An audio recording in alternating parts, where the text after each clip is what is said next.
In a televised appearance alongside his designated successor, the embattled two-time Prime Minister of Iraq dropped his acrimonious bid to remain in power for a third term. He's stepping down after losing support from his own party and most of his allies at home and abroad. Mr. Maliki announced his decision at a meeting of his Dawa party Thursday evening.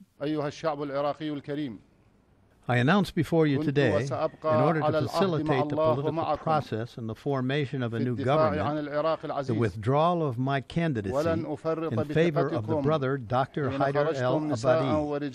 Many have blamed years of Mr. Maliki's sectarian policies for the violent Sunni-led insurgency in Iraq.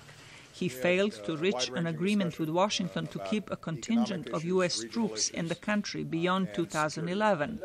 And he has pushed the once powerful Sunni minority out of his ruling coalition, creating the resentment that the rebels now exploit. Mr. Abadi has the support of the United States, Europe, and neighboring Iran.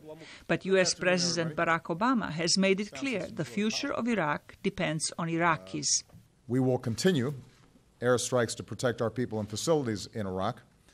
We have increased the delivery of military assistance to Iraqi and Kurdish forces fighting ISIL on the front lines. And perhaps most importantly, we are urging Iraqis to come together to turn the tide against ISIL, above all by seizing the enormous opportunity of forming a new, inclusive government under the leadership of Prime Minister-designate Abadi. France and Britain have promised humanitarian aid for Iraqi minorities displaced by violence and arms for the Kurdish militias struggling to stop the militants. Yes, of course, we do support the Kurds, and we should continue to support the Kurds. And as you know, in terms of the ammunition that they're getting, Britain is going to be playing a role in helping to get that to them. But there are no plans to get involved in fighting in Iraq. En ce qui concerne la participation regarding taking part in direct bombing, that's for the Americans to act on. C'est aux Américains qu'il revient d'agir.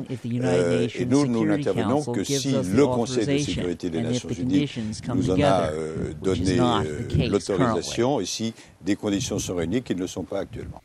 The new Prime Minister is facing a huge task of rebuilding national unity after its unraveling in recent months. He has expressed confidence that Iraqis will unite to fight off the extremists who have left death and destruction in their wake. Zlatica Hoke, VOA News, Washington.